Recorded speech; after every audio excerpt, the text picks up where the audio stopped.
Este episódio é patrocinado pelo Clã, a solução 100% digital da Multipessoal que te liga ao emprego. Olá e bem-vindos a mais uma entrevista do ECO. O nosso convidado de hoje é Carlos Oliveira, presidente da Fundação José Neves. Obrigada por ter aceitado o nosso convite e bem-vindo ao podcast 38.4. Nas últimas décadas, Portugal fez um trabalho e avanços de escolaridade da população, mas sente que o mercado de trabalho já fez essa adaptação, mesmo em termos de salários e de posições que estão disponíveis? Ou acha que ainda há algum desfazamento entre as expectativas e as qualificações e depois as vagas que estão à disposição? Bom, de facto, como disse, o país fez um progresso extremamente positivo naquilo que diz respeito à escolarização dos portugueses, naquilo que diz respeito ao aumento das suas competências e dos graus de ensino a que têm acesso, em particular desde do pós-25 de Abril. E isso refletiu-se, de facto, num aumento do número de licenciados. Vemos agora um aumento também, mais uma vez, de portugueses que têm acesso ao ensino superior, o que obviamente é positivo, e também do número de portugueses ou de percentagem de portugueses que têm já uma licenciatura que é incomparavelmente superior àquilo que era há 5 décadas atrás. Continuamos a estar num país que tem 40% da população adulta que não tem o ensino secundário sequer terminado e, portanto, ou seja, há aqui muitas disparidades entre aquilo que é o que são os jovens que acedem ao mercado de trabalho, bem mais qualificados ou pelo menos com mais com um nível de qualificações superior e de escolarização mais elevado, seja de licenciatura, seja de mestrado, seja depois também pelas áreas profissionais ou profissionalizantes. Mas temos ainda uma parte importante da população ativa que está com muito baixos níveis de escolaridade. Não quer dizer que depois não tenham ganho ao longo do seu percurso profissional competências e que não tenham qualificações para tarefas que estão a executar. E aquilo que nós vemos e que o Estado da Nação que lançamos o relatório deste ano mostra é que efetivamente há aqui um desajuste entre este aumento, claro, de competências dos portugueses, seja dos jovens e também menos jovens, porque este processo já tem alguns anos e, portanto, quer dizer que já temos pessoas menos jovens que já estão nestes volumes elevados de maior escolarização. Mas vemos depois há aqui um desfazamento, quer com os salários, quer com a diferença salarial entre quem tem as qualificações mais elevadas como ensino, como a licenciatura e quem tem só o secundário. Aliás, aquilo que vimos no Estado da Nação foi que efetivamente na última década houve um decréscimo significativo de um prémio salarial que diminuiu para metade, hoje cerca de 27% na média, isto é, alguém que tem um ensino superior ganha em média 27% mais do que o ensino secundário, o que é positivo e continua a ser uma vantagem, um prémio significativo, mas a verdade é que se diminuiu numa década para metade, portanto ultrapassava os 50% de diferença salarial. Isto não seria, eu diria, tão negativo se este achatamento desta diferença se tivesse devido a um aumento também significativo dos salários de quem tem menos qualificações, mas não é verdade. Estes salários de quem tem o secundário estão mais ou menos estáveis neste período, nestes 10 anos. Ou foi uma desvalorização? E enquanto, de facto, o que aconteceu é que o salário médio de quem tem uma licenciatura se reduziu. Apesar de tudo isto, e nós puxamos muito por este tema na Fundação, porque achamos que é importante termos dados e factos para tomar as decisões e para que se possam tomar as decisões corretas no país, apesar disto é evidente que compensa ter uma formação académica superior do ponto de vista salarial e, portanto, estes 27% continuam a compensar o investimento que o país e que estes portugueses fazem, mas não pode deixar de estar aqui o alerta para o mercado de trabalho que, de facto, este achatamento, que se estivéssemos a falar de níveis salariais também muito superiores, poderia ser até normal, mas não é o caso. E, portanto, este achatamento é uma preocupação do próprio mercado de trabalho, que tem a ver, obviamente, com a competitividade e com a produtividade das nossas empresas para poderem pagar salários melhores, mas que leva também depois a efeitos que são muito importantes de se seguirem e de se perceber que as causas são também estas dos salários, que é, por exemplo, a imigração de jovens qualificados ou com elevadas qualificações porque não encontram em Portugal oportunidades que tenham o retorno salarial e de satisfação, porque não é só salarial, para aquilo que é o seu investimento e o investimento das famílias e depois do país na sua formação. E, portanto, temos aqui uma equação complexa que tem que ser trabalhada sob pena de o país, por um lado, estar a perder pessoas qualificadas nas quais investe,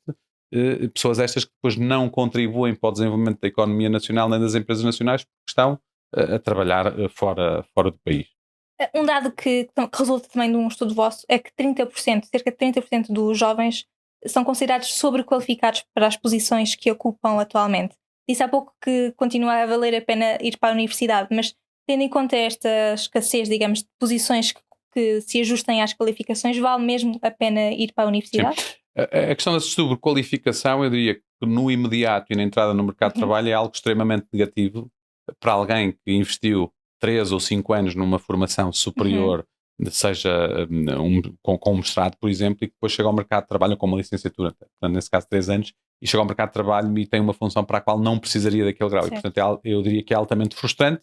porque depois também tem um reflexo imediato no próprio salário. Portanto, ou seja, nem sequer está a aplicar os seus conhecimentos, nem aquilo que foi o seu investimento, e portanto também a continuar a desenvolver agora no mercado de trabalho essas competências, e por outro lado também não há um reconhecimento salarial, e portanto isso é extremamente negativo no primeiro embate com o mercado de trabalho. Eu diria que no médio e longo prazo não é necessariamente tão negativo, porque estas competências adquiridas e este grau são instrumentos que não se perdem e que, portanto, com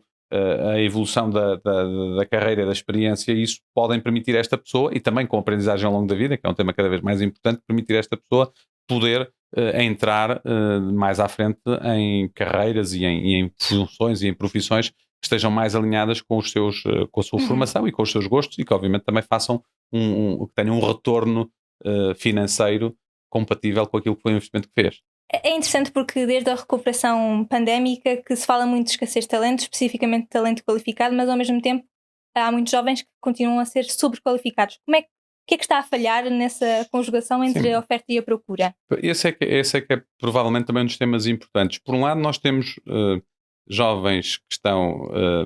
com o ensino superior, por um lado estão a fazer as tais funções para as quais não precisavam desse grau. Portanto, isso é um tema. Depois ainda temos um outro fator, que não é somado a este, mas temos mais de 20% de jovens que terminaram o ensino superior, ou um grau, portanto, o ensino superior secundário, que ao fim de 3 anos não têm um emprego. E, portanto, isto é de facto paradoxal quando depois ouvimos muitas empresas e muitos setores dizerem que não têm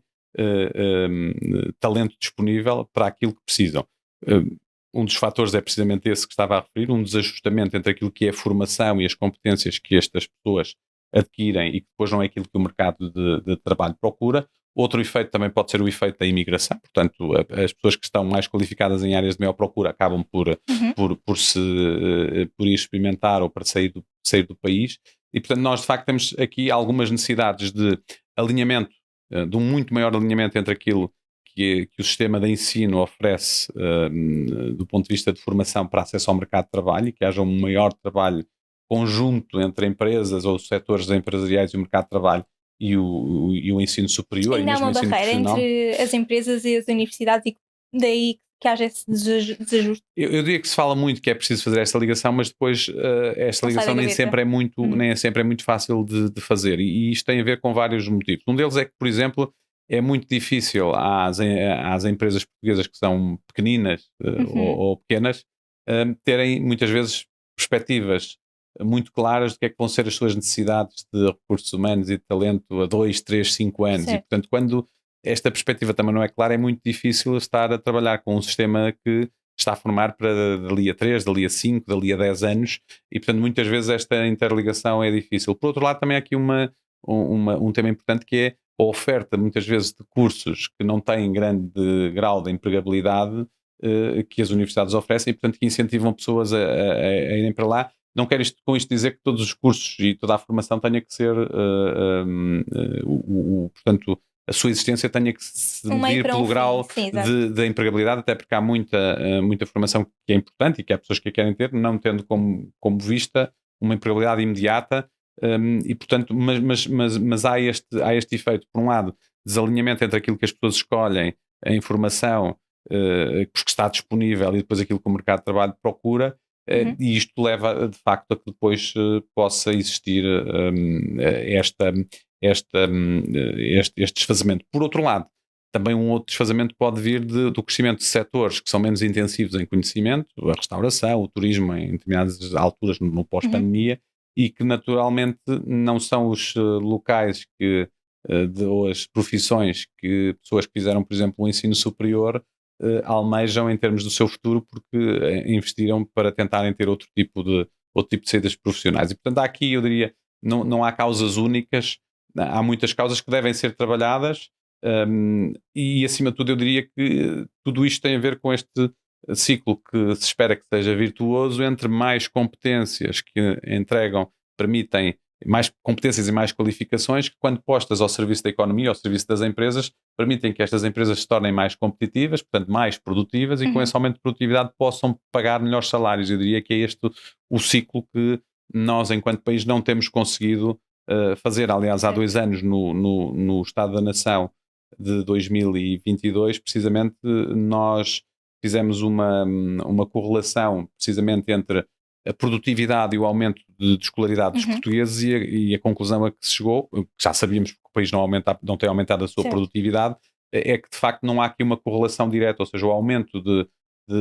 escolaridade dos portugueses e de competências ou de graus de qualificação não tem tido um impacto, e tem muito a ver com isto. Um aumento de emprego em setores que têm pouca margem de progresso em termos de produtividade, e portanto acabam por absorver trabalhadores que, mesmo qualificados, por muito que tragam de novo, não vão conseguir fazer com que haja um aumento na produtividade, logo os salários também não aumentam, e portanto há vários fatores, mas de facto o país tem aqui vários pontos,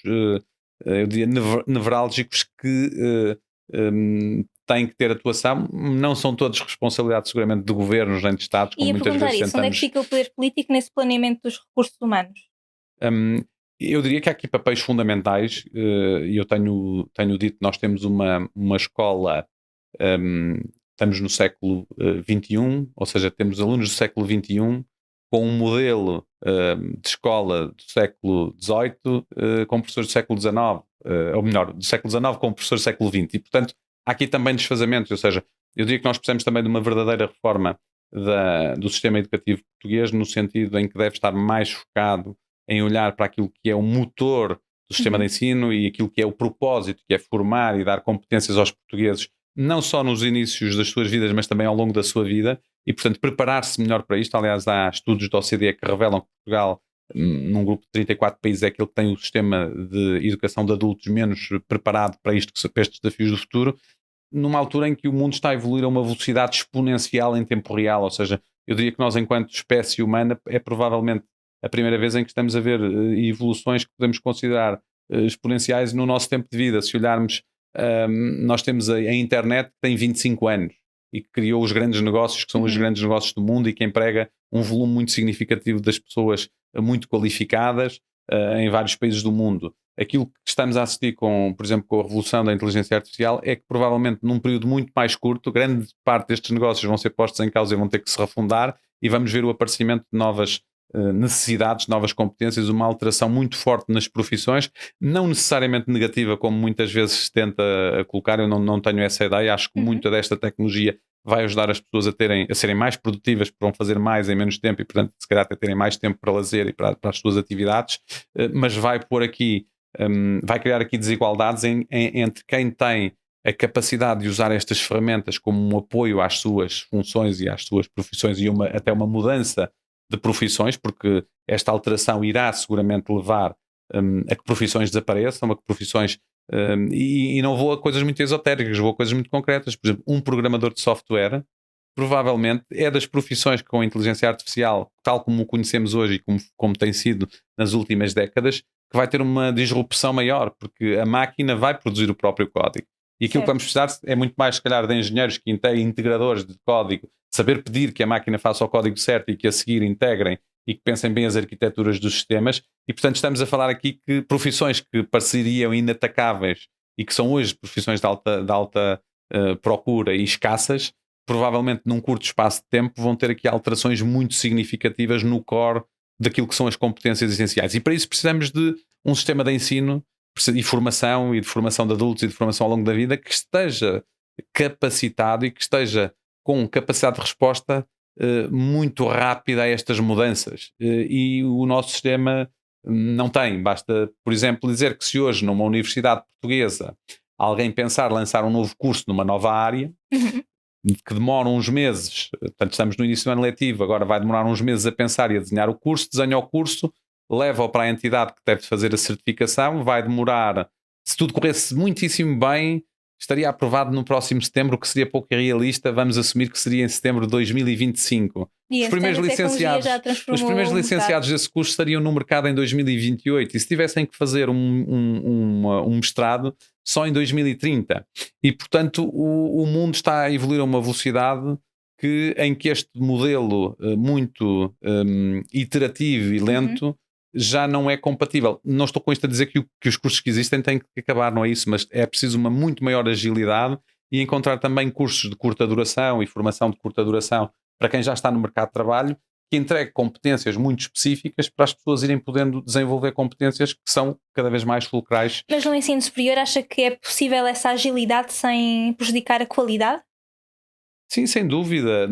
É uma questão de burocracia neste momento. Se não for o ensino superior a fazê-lo, hão de existir outras plataformas e outros modelos que o vão fazer, como está a acontecer já noutros países, como plataformas online que trazem este tipo de formação. E, portanto, eu não acho que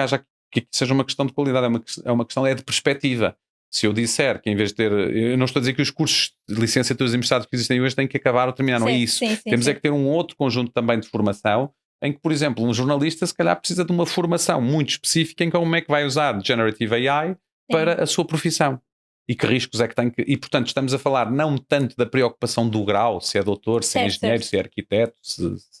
qual é o título, mas sim de que eu estou a absorver e estou aqui a ter formação que me dá as competências que eu preciso, mais numa lógica de legos, que eu vou juntando àquilo que quero fazer. E isso também dá uma oportunidade enorme às pessoas, que é se eu conseguir ir construindo o meu conjunto de legos de acordo com os meus gostos, vou poder ter as oportunidades ou lutar por ter oportunidades em áreas da minha preferência e, portanto, aquela ideia de que eu faço um curso e vou ficar naquela área para a vida, já nem hoje existe e no futuro provavelmente ainda menos. Se fosse hoje para a universidade, que curso é que tiraria? Eu diria que provavelmente o mesmo que tirei, precisamente porque me deu essa oportunidade, foi Engenharia de Sistemas e Informática, que me deu uma oportunidade enorme de, por um lado... Mas como disse, há funções de informática que vão simplesmente desaparecer. Mas diria que provavelmente faria o mesmo, mas teria que ser um curso, era diferente, atualizado a 2023, que era um curso que talvez tivesse que me dar um conjunto de instrumentos como me deu o curso que eu fiz, mas que estivesse atualizado a uma perspectiva mais de futuro. E, portanto, isto também me leva ao ponto que muitas vezes não é o nome do curso que faz a diferença, é de facto a forma, a metodologia e o alinhamento com o mercado de trabalho. Ou seja, eu dizendo-lhe aquilo que lhe disse, este curso eu faria, obviamente adaptado a 2023 e tendo se calhar em consideração estes temas que lhe estava a dizer, que é, eu não estou a falar aqui de um curso de ensino superior, que agora também no caso das tecnologias e da programação é muitas vezes também uma utilização errada que fazemos dos recursos, que é termos engenheiros de informática a fazer código. Os engenheiros de informática não deviam fazer código, os engenheiros de informática deviam fazer arquiteturas de sistemas, coisas complexas, e o código pode ser feito por outro tipo de formação, pessoas até com o ensino secundário e no futuro pelas máquinas. E portanto, por isso é que eu quero dizer que há muitos cursos que o que vão é reposicionar as pessoas na cadeia de valor e a formação. E portanto, apesar de eu pouco ter programado na vida, e portanto é isso também o curso demonstra que tinha outras aberturas, provavelmente faria um curso nesta área, ou provavelmente faria vários cursos, se calhar de mais curta duração, que me dessem competências mais nesta lógica de legos e que me permitissem fazer coisas que eu gosto e que possam ser também remuneradas, seja financeiramente, seja do ponto de vista daquilo que é a satisfação pessoal da melhor forma. Portanto, concluímos que vale a pena ir para a universidade, mas ainda há algum desaproveitamento desse talento que sai das nossas universidades. Sim, eu acho que os números mostram claramente que vale a pena e que esse deve ser um caminho. Agora, não é caminho único, e essa é também uma das desmistificações que tentamos na Fundação ir fazendo, é que também há outros caminhos muito importantes, como o ensino profissional, que dão uma formação mais orientada ao mercado de trabalho, menos em alguns espaços teórica e, portanto, muito mais focada, e que no curto prazo são até muito positivas, porque o salário médio de alguém que tem um ensino profissional e que chega ao mercado de trabalho é mais elevado de quem tem o outro tipo de formação. Obviamente depois tem o desafio da continuação ao longo da vida de ir aumentando essas competências, porque elas sendo mais técnicas também têm o risco de se esgotarem mais depressa. Agora, hoje, no mundo em que nós vivemos, isto aplica-se a quem faz o ensino profissional e a quem faz também o ensino superior ou quem nem sequer faz o ensino profissional. E, portanto, se há uns anos poderíamos dizer que quem faz um ensino profissional vai ter mais desafios a médio prazo. Esses desafios que o ensino profissional teria a médio prazo e que tem hoje, são também desafios que são iguais a quem está noutras áreas, porque vai ter que fazer esta formação contínua ao longo da vida, o que é uma coisa, eu diria, positiva. É preciso que o país também entenda e que crie, seja no setor público, seja no setor privado, os mecanismos para ser ágil e para ter esta oferta formativa. Muito obrigada. Muito obrigado, eu. Até à próxima. Este episódio é patrocinado pelo Clã, a solução 100% digital da Multipessoal que te liga ao emprego.